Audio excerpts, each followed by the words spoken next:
Hi guys, মই জয়া আপোনালোকক মোৰ ইউটিউব চেনেলটোলৈ স্বাগতম জনাইছোঁ। আজি মই লৈ আহিছোঁ কলডিলৰ চাটনি ৰেচিপি। তেনেহ'লে চাই থাকক কলডিলৰ চাটনি মই কেনেকৈ বনাওঁ আৰু খাবলৈ খুবেই টেষ্টি হয় আৰু বনাবলৈও ইজি। তেনেহ'লে মোৰ ভিডিঅ'টো সম্পূৰ্ণ চাই থাকিব। কলডিলৰ পিটিকা কৰিবৰ কাৰণে মই লৈছোঁ এটা কলডিল আৰু 3টা আলু। মই গোটেইটো কলডিল নলওঁ, আধা ল'ম ইয়াৰ পৰা। এতিয়া কলডিলটো সৰু সৰুকৈ পিচ কৰি লওঁ, প্ৰথমতে সিজাই ল'ব লাগিব। এয়া কলডিলখিনি এনেকৈ সৰু সৰুকৈ আধা কাটি লোৱা হৈ গ'ল। এতিয়া এইখিনি আলুখিনিও দুফাল কৰি লৈছোঁ। এতিয়া এইখিনি মই কুকাৰত দি সিজাই ল'ম। এয়া কুকাৰটোত অলপ পানী দি লৈছোঁ। এতিয়া কলডিল আৰু আলুখিনি কুকাৰটোত দি দিম।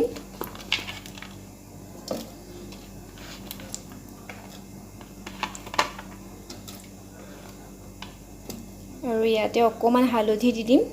হালধিটো দিলে মানে কলডিলখিনি ক'লা পৰি নাযায়, আৰু যদি সুদা পানীত সিজোৱা হয় তেনেহ'লে কলডিলখিনি ক'লা নিচিনা হৈ যায়। সেইকাৰণে অকণমান হালধি দি দিছোঁ, তেতিয়া কলডিলখিনি পূৰা ক'লা হৈ নাযায়। কুকাৰটো এতিয়া মই গেছত পাতি দিলোঁ। এতিয়া 2টা হুইচেল মাৰিবলৈ দিম। আপোনালোকে কুকাৰত নিসিজাই চচপেনতো সিজাব পাৰে। মই কুকাৰত সিজাইছোঁ কাৰণ সোনকালে হৈ যায়। এতিয়া এইখিনি মই 2টা হুইচেল মাৰিবলৈ দিম।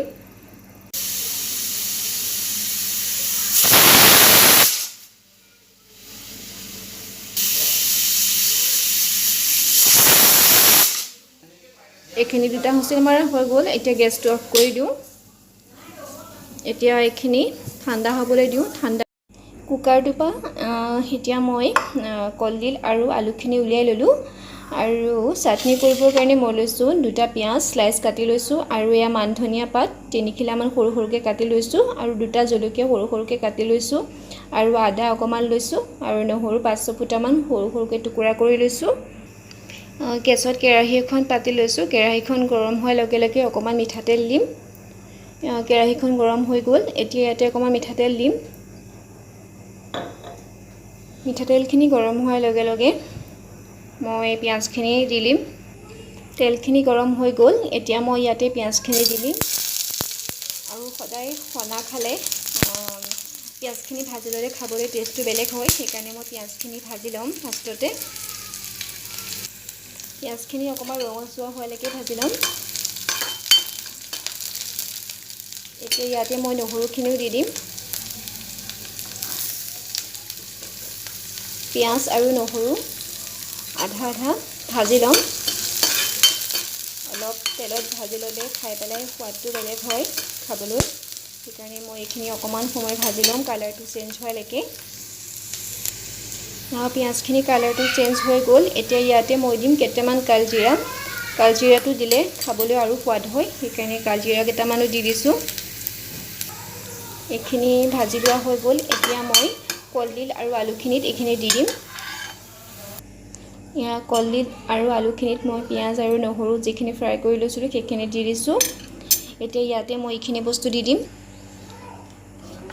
এতিয়া মই অলপমান পিঁয়াজ কেঁচাকৈ ৰাখিছিলোঁ সেইখিনিও দি দিছোঁ, আৰু মান ধনিয়া পাতখিনিও দি দিছোঁ, আৰু কাটি লোৱা জলকীয়াখিনি আৰু আদাকিকণ। এতিয়া ইয়াতে নিমখ দিম।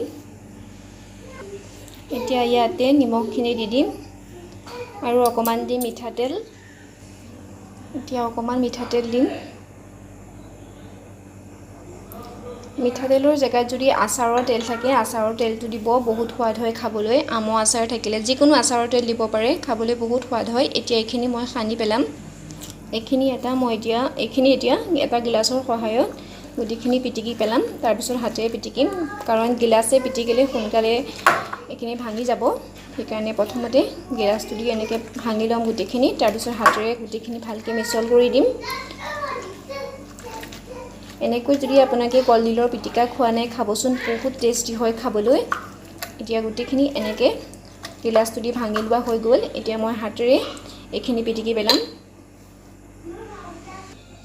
এইখিনি হাতেৰে গোটেইখিনি ভালকৈ মিলাই লোৱা হৈ গ'ল, আৰু যিখিনি পাত নিচিনা হৈ আছে সেইখিনি হাতেৰে ভালকৈ ভাঙি। এয়া কলডিলৰ পিটিকা ৰেডি হৈ গ'ল। আজিৰ ৰেচিপিটো আপোনালোকৰ কেনেকুৱা লাগিলে লাইক কৰিব, কমেণ্ট কৰিব আৰু শ্বেয়াৰ কৰিব। আৰু যদি আপুনি মোৰ চেনেলটোত নতুন হয় তেনেহ'লে মোৰ চেনেলটো ছাবস্ক্ৰাইব কৰিব, আৰু ওচৰতে থকা বেল আইকনটো প্ৰেছ কৰি দিব। তেতিয়া মোৰ আহিবলগীয়া নতুন নতুন ৰেচিপি ভিডিঅ'সমূহ আপোনালোকে পাই থাকিব। আজিলৈ বাই বাই।